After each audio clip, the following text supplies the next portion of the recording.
They always made it feel like I was a guest in my own marriage. That's what I remember most now. Not the sharp words or cold stares, but the quiet, constant reminders that I didn't belong. It started slowly, like rust creeping into a pipe. At first, it was little things, my chair at the dinner table always being the extra one, the way Darlene, my mother-in-law, would correct my stories when I spoke, even though she hadn't been there. My wife, Lauren, would smile through it, pretending not to notice, but I did. I always did. I'm Graham Whitaker, 38. I've spent most of my adult life solving problems for other people. I'm a structural engineer, which basically means I think in lines, angles, and pressure points. I like things that hold together, things that don't lie, which is probably why I always knew something was off with Lauren's family. Her father, Walter, was a retired investment consultant who still wore cufflinks to mow the lawn. Her mother, Darlene, was the type of woman who called herself old-fashioned but ran every family decision like a Fortune 500 CEO. They lived in a pristine colonial-style house in a quiet part of Fairfax, Virginia. Too many throw pillows, too many rules. Their life was polished and hollow. Lauren loved them, of course. She didn't see what I saw. Or maybe she just didn't want to. We'd been married 10 years when the invitation came for Walter's birthday dinner. Nothing fancy, Darlene had said on the phone, just close family. But with her, nothing fancy still meant crystal glasses, pressed linen, and a rigid timeline that started with cocktails at 6 sharp. I didn't want to go. I just wrapped up a difficult project in Charlottesville, 2 months of 18-hour days and union disputes, and I wanted to rest. But Lauren insisted. "They've been trying," she said, laying her hand gently on mine. Maybe they had, or maybe I was the one who'd stopped trying. So we went. That night, everything looked the same as it always did. Impeccable dining room, Walter in his navy blazer, laughing too loudly, Darlene in pearls, floating from one room to another like a cruise ship hostess. Lauren's brother and his new girlfriend were there too, perfect strangers at a table where I already felt invisible. Dinner was just about to be served when Darlene appeared with drinks. "Graham," she said sweetly, "I made yours special, bourbon neat, just the way you like it." That caught me off guard. She'd never remembered how I took my drink before. I accepted the glass, but the moment I did, something flickered in her expression. Too pleased, too practiced. I turned slightly, pretending to admire a painting on the wall, and caught the faintest shimmer of residue swirling at the bottom of the glass. Not ice, not pulp, something else. Years of field inspections had trained me to spot flaws. This one stood out like a cracked support beam. Lauren called from the other room, and I stepped away, setting the drink down on the sideboard. When I returned a moment later, the glasses had shifted. Walter picked mine up without hesitation and took a generous sip. I froze. The room dimmed, not literally, just in my head, like my mind narrowed into a single point. I didn't say a word. Dinner carried on, but 30 minutes later, Walter's hand trembled as he reached for his fork. He blinked slowly, unfocused. Then he pushed back from the table and muttered something about needing to lie down. Darlene followed immediately, her smile gone, replaced with something tight and wild. Panic or guilt? I sat still, silent, chewing my steak slowly while the room buzzed with confusion. Because I knew. And I knew she knew I knew. I didn't say a word that night. Not to Lauren, not to anyone. Walter had staggered to the upstairs guest room. Darlene insisted he just needed rest, claimed it must have been his blood pressure, maybe a reaction to the steak. Everyone played along, because that's what people like her depend on, compliance cloaked in politeness. But I wasn't playing anymore. On the drive home, Lauren kept glancing at me, waiting for me to comment. I didn't. I watched the road. My hands were steady on the wheel, but my mind was a blueprint of silent calculation. When we got home, she curled up beside me on the couch like nothing had happened. "Strange, huh?" she said. "Dad looked really out of it." "Yeah," I replied, not looking at her. "Hope he's okay." That was all I said, because I wasn't going to accuse without proof. That's not how I operate. I build things from the foundation up. Evidence, facts, unshakable structure. And I don't start demolition until I know exactly where the fault lines are. The next morning, I woke up early, earlier than usual. I stared at the ceiling for a while, running back through every detail. Darlene's too sweet voice, the swirl in the drink, her face when she realized Walter had picked up the wrong glass. She hadn't even tried to stop him. I opened my laptop and began looking into private toxicology labs near the city. I still had the glass, retrieved it from the sideboard while no one was looking, wrapped it in a cloth napkin and brought it home. If I was wrong, I'd apologize. If I was right, I knew I was right. I dropped it off the next day, paid extra for a rush analysis. The tech didn't ask questions, just handed me a receipt and told me I'd get a call within 48 hours. While I waited, I started noticing other things. Lauren had been different lately, not in a loud, obvious way, but subtle, quiet changes. Less talk about our plans, more time on her phone when she thought I wasn't looking, laughter that sounded forced when we were with her family, distance creeping in like mold under wallpaper. It wasn't until Thursday that the report came in. Benzodiazepines, traces of clonazepam, enough to incapacitate someone for hours. The analyst said it wasn't lethal, but combined with alcohol, dangerous, especially for someone older like Walter. I thanked him and ended the call, then sat in my office, just staring at the envelope. My heart wasn't pounding, my palms weren't sweating. I felt calm, detached, like I was standing on a catwalk overlooking a demolition site, holding the switch in my hand. She'd tried to drug me. No other explanation made sense. And now, Walter had taken the fall, unwittingly, unknowingly, and she had to be scrambling. But I wasn't going to confront her, not yet. I printed the report and stored it in a locked file cabinet in my office at work, made digital copies and emailed them to 2 secure accounts I'd set up years ago for work backups. I wasn't just documenting, I was protecting the chain of custody. Then I waited. On Saturday, Darlene texted Lauren and invited us for brunch. Lauren was surprised. "Mom wants to clear the air, I think," she said. I nodded. "Let's go." This time, I wasn't going in blind. I wore my watch, the one with the built-in audio recorder Lauren had given me last Christmas. I slipped the digital pen into my pocket, gifted from a colleague, voice-activated, 10 hours of storage. I brought nothing else but a steady heart and a sharp memory. Because when people like Darlene make a move like that, they always think the target won't be smart enough to catch it. They forget that some men don't raise their voices. They raise evidence. Brunch was quiet. Too quiet. Darlene greeted us at the door like we were old friends, not like she'd possibly tried to sedate me a week earlier. Walter was still recovering upstairs, just a little tired, she said, her smile rigid. She wore soft pink and pearls again, the uniform of someone trying to project innocence.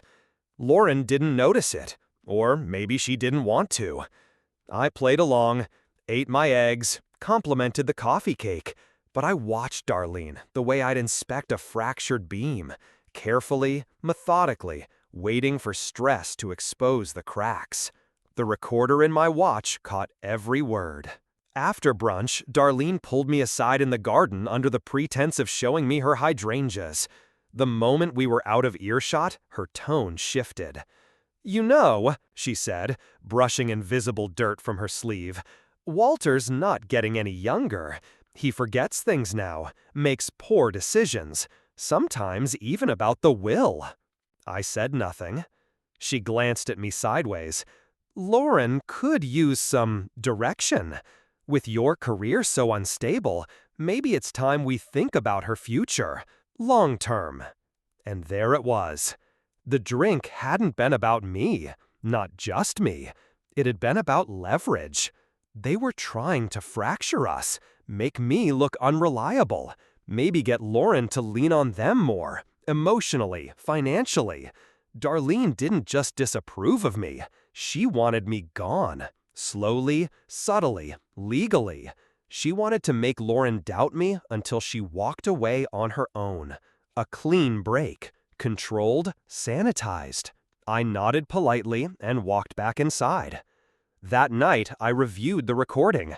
Every word was there. Clear, calm, calculated. I began to sketch out a flowchart in my notebook. Not for work this time. For her. For them. There were patterns I hadn't connected before. First, Walter had been talking about adjusting the family trust just weeks ago, planning to give Lauren full access, independent of Darlene's control. He'd even mentioned it over drinks during our last guys' night. Second, Lauren's mood swings lately weren't just about stress. She'd started seeing a therapist Darlene recommended, someone she'd really bonded with, according to her. I looked the woman up. Licensed, yes, but also a longtime donor to one of Darlene's charity circles. Small world, right? Third, a document Lauren had asked me to co-sign 3 weeks earlier. It was disguised as a refinance form for our mortgage, but the legal language was vague. I'd refused to sign without a review. She'd been irritated, unusually so. Said I never trusted her. It didn't feel like her, not at all. Darlene was building something. She was slowly re-engineering Lauren's support system, sowing doubts, isolating her from me, nudging her toward financial dependency. And the glass had just been a tool, a test, a warning. She thought I wouldn't notice, or wouldn't be able to prove it. But she'd underestimated who she was dealing with. By Monday, I had the toxicology report filed with my lawyer. Confidential, of course, just for documentation. I wasn't interested in criminal charges, not yet. That wasn't the kind of justice I wanted. I also met with a forensic accountant, a friend from college. I handed him a folder with everything I'd pulled from our shared accounts. Strange transfers, overlapping payments tied to one of Lauren's trust funds, and a handful of curious gifts she couldn't remember authorizing. It wasn't damning, yet, but it was enough to raise questions. The next step was simple: patience. I needed to let her feel in control, let her feel comfortable. Darlene needed time to step deeper into her plan. People like her always do. They crave control so badly, they don't realize when they've walked into a snare. And mine was already tightening. I never rushed a foundation pour in my life, and I wasn't about to rush this either. When something important has to last, you plan it in layers. You let it settle, test its strength, and only then do you build on top. This wasn't just a personal betrayal anymore. It was structural. Darlene was trying to pull out the rebar from the life Lauren and I had built. Quietly, elegantly, with a manicured smile. So, I planned. First, I reinforced my own footing. I moved my most important files, financials, property documents, investment records, into an encrypted cloud drive she couldn't access.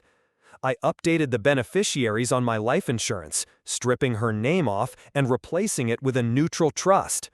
I froze my credit under a monitoring service. Subtle steps, but necessary. I wasn't paranoid. I was precise. Then I hired a second attorney. Not for divorce, not yet. A specialist in probate and elder law. I needed a legal lens on Walter's estate, and more importantly, someone with enough distance from my marriage to spot anything Darlene might have manipulated. The initial findings were interesting. Turns out, Walter had, in fact, begun paperwork to shift control of the family trust directly to Lauren. He'd been working with a private financial firm, one Darlene didn't have access to. But after his spell at the dinner, everything paused. Emails went unanswered, paperwork froze, and the firm now had an updated directive on file, suspending all changes until further notice. It was signed by Walter. Except I'd seen Walter's signature before, and this one, it was wrong. Not forged by a stranger. No, this was closer. Someone who knew his hand but lacked the finesse. Someone like his wife.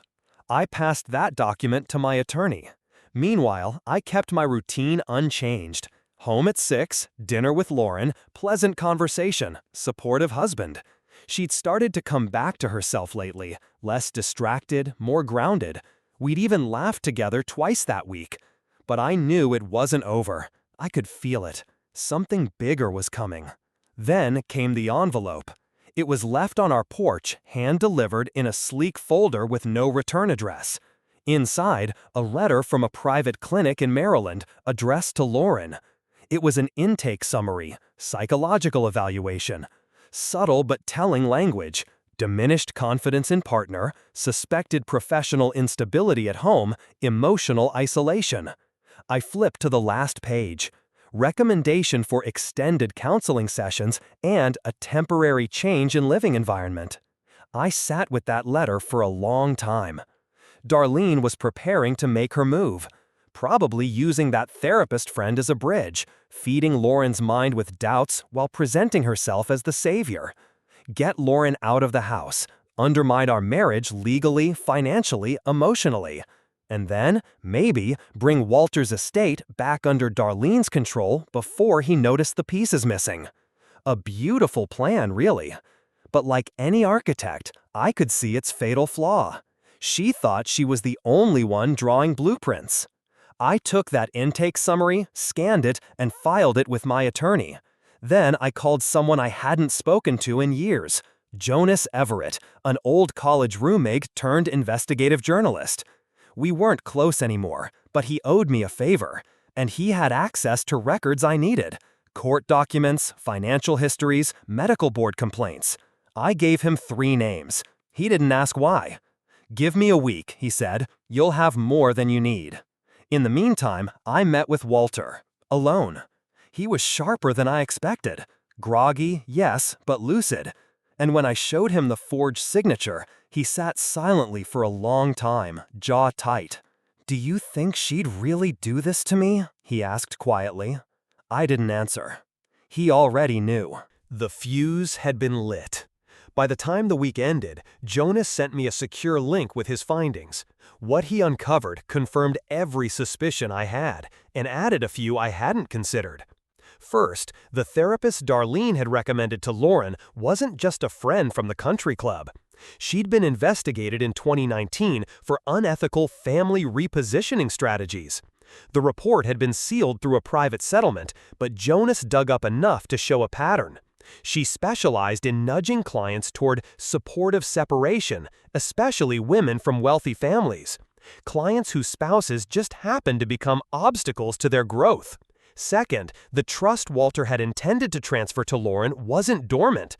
3 weeks earlier, an addendum had been quietly filed with the financial firm, shifting administrative control to a third-party consultant, a name I didn't recognize, Lee Sanford.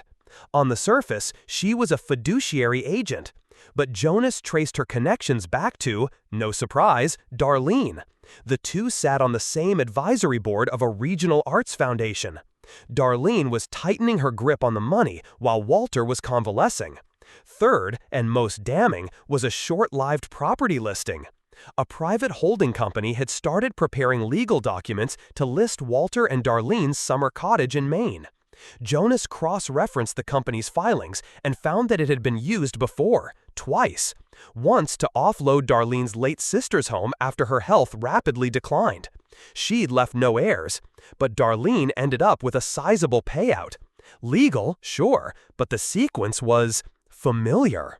The pieces were falling into place. Darlene had a template, and she was trying to fit our lives into it. I wasn't going to let her. That Friday, I arranged a lunch with Walter. Neutral ground, quiet cafe near the river, the kind of place he used to take Lauren when she was a kid. He looked thinner, weaker, but sharper than he'd been at brunch. He asked questions, direct ones. I answered everyone, with facts, not speculation. I showed him the signature, the trust documents, the leaked therapy intake, and finally the property listing. He didn't argue. He just stared down at his coffee, as if trying to figure out how many years of his life had been manipulated without him knowing. "I'll take care of it," he said quietly. I nodded. "I'm not asking you to choose between her and me. I'm asking you to see what's been happening." He didn't reply, but I saw the shift in his eyes, the silent crack where denial finally gave way to truth. That night, I waited for the call. I knew it would come. And it did. Saturday morning. Lauren was furious. "Why would you talk to my father behind my back?" she demanded. "You ambushed him while he's recovering?" I didn't raise my voice. "No, Lauren. I showed him what your mother's been doing, and I didn't come to you because I needed you to see it." Silence. Then, quietly, she said, "You're trying to isolate me." I laughed, not unkindly. "That's exactly what she's been doing to you, for months." Lauren didn't respond, but she didn't hang up either. I'd planted the seed. That was enough, for now. Meanwhile, Walter made his move. On Monday, he froze the trust, removed the third-party administrator, contacted the financial firm, and scheduled a formal review of all recent directives. Darlene found out by midweek, and that's when the real unraveling began. She called me that night, first time in years. "You don't know what you're doing," she said, her voice low, dangerous. "You're destroying this family." I let her words hang for a moment, then I spoke, calmly. "No, Darlene, I'm just refusing to let you control it." And I hung up.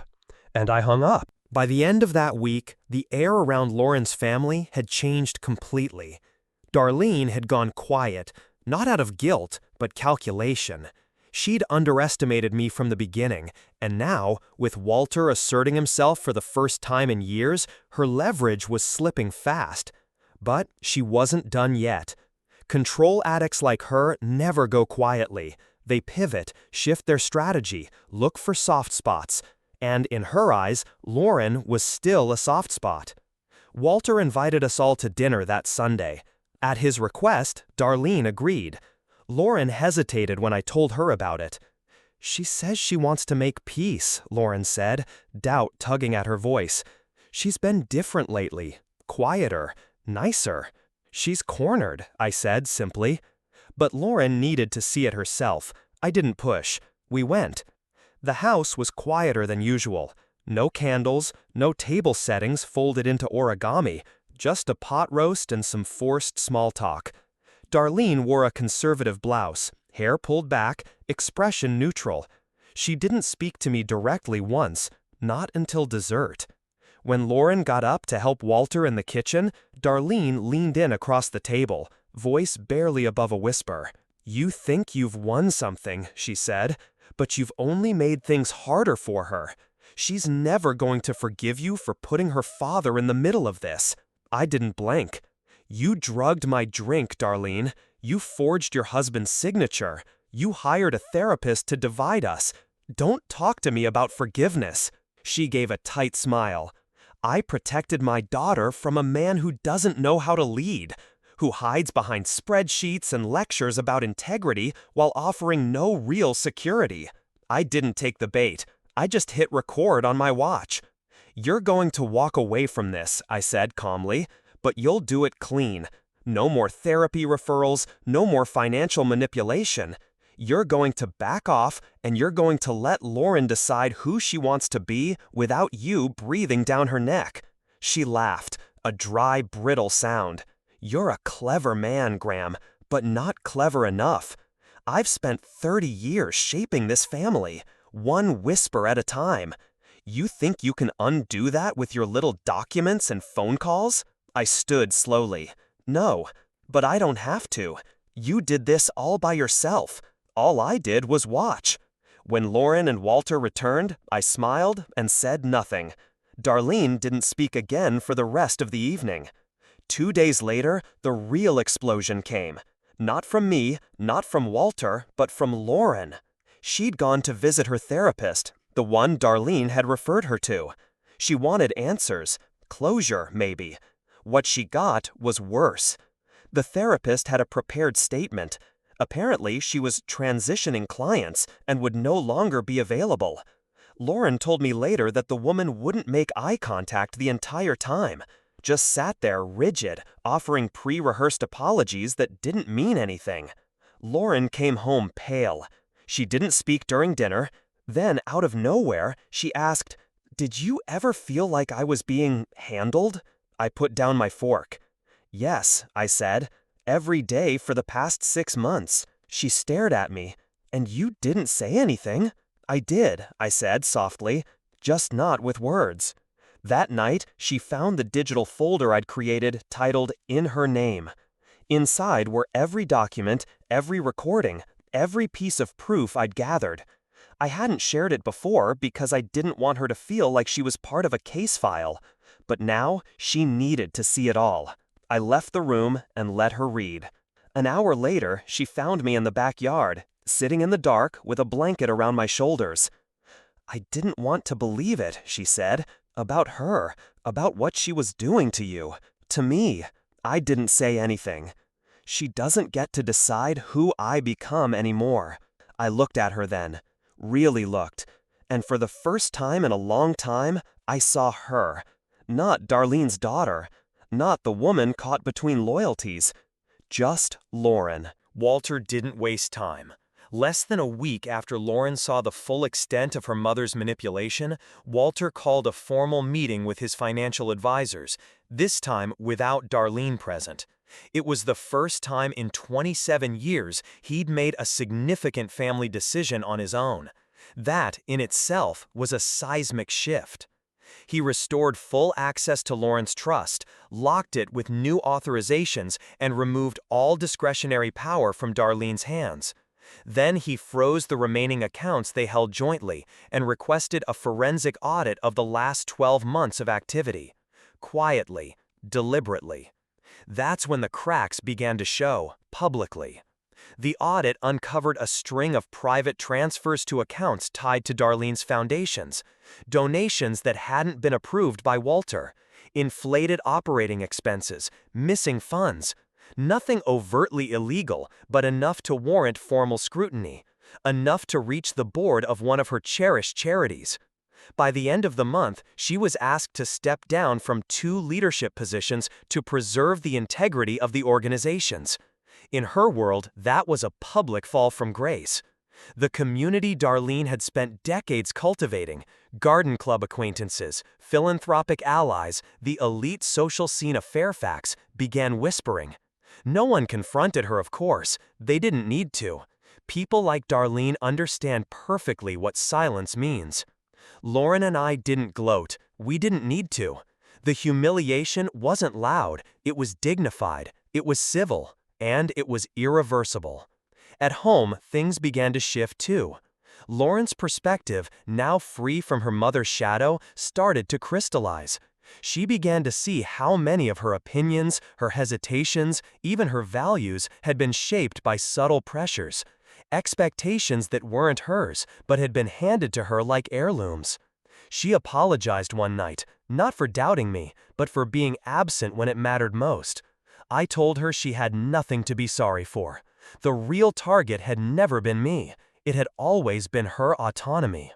We started therapy, real therapy, with someone we chose together. And we began to rebuild, not from rubble, but from cleared ground. Then came the letter. A certified envelope, hand-delivered.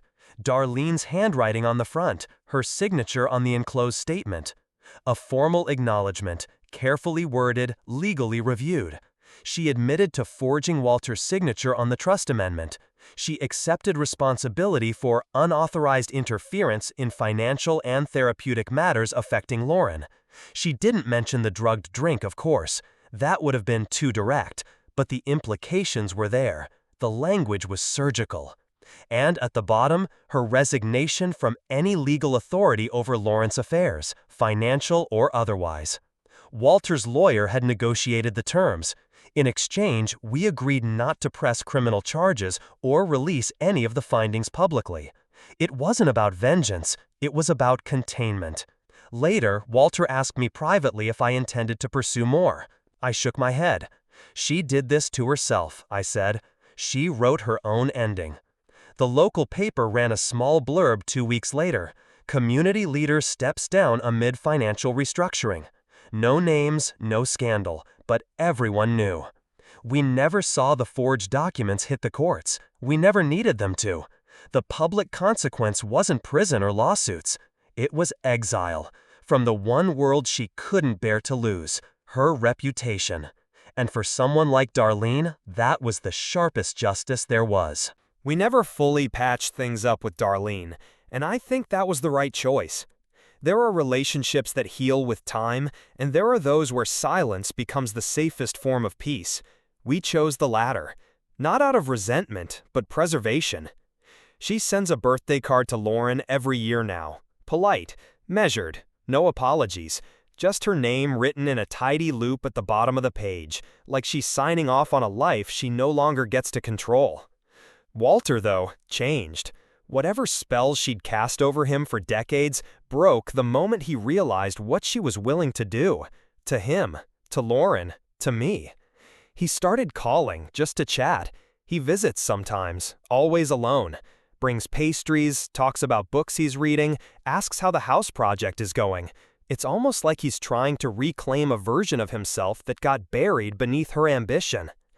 Lauren doesn't talk about it much, but I can see the difference in her. She's clearer now, more herself.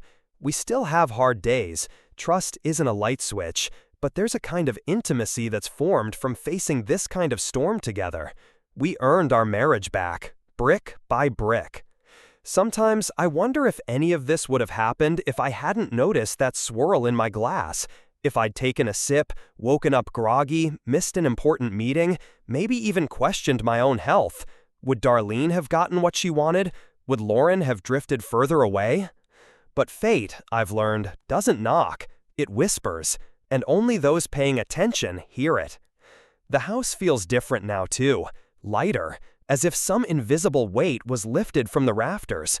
We redecorated the living room, got rid of the table Darlene gave us as a wedding gift, one of those passive-aggressive heirlooms meant to remind us who still sat at the head. Gone. In its place is a handmade oak coffee table I built in the garage over the course of a month. Not perfect, but solid, sturdy, something that will last because I know what's holding it together. Lauren and I framed the toxicology report and hid it behind a painting in the hallway, not out of bitterness, but as a reminder of what we survived, of what we saw clearly when others tried to cloud our vision. Sometimes at night, I sit on the back porch and think about how close I came to losing everything, not through disaster, but deception. That's the thing about people like Darlene. They don't use brute force. They wear you down with suggestion, with doubt. They turn your strength into confusion, your clarity into second-guessing. But they forget something. Some men don't just endure structure. They are structure. We don't fall apart when pushed. We hold. We bend. We watch the storm, map its pattern, and wait for the right moment to reinforce what matters. I didn't get revenge the way people expect. No courtroom drama, no viral video, no public takedown. Just quiet truth. Just a clean exit from her world. Just the satisfaction of knowing I faced down the collapse and rebuilt something better in its place. These days, I still keep the original glass from that dinner. It's in a locked cabinet in my office, labeled only with the date. Not as evidence, not as a trophy, but as a blueprint. Because sometimes the most important thing you can do is prove that you were never the one who broke it.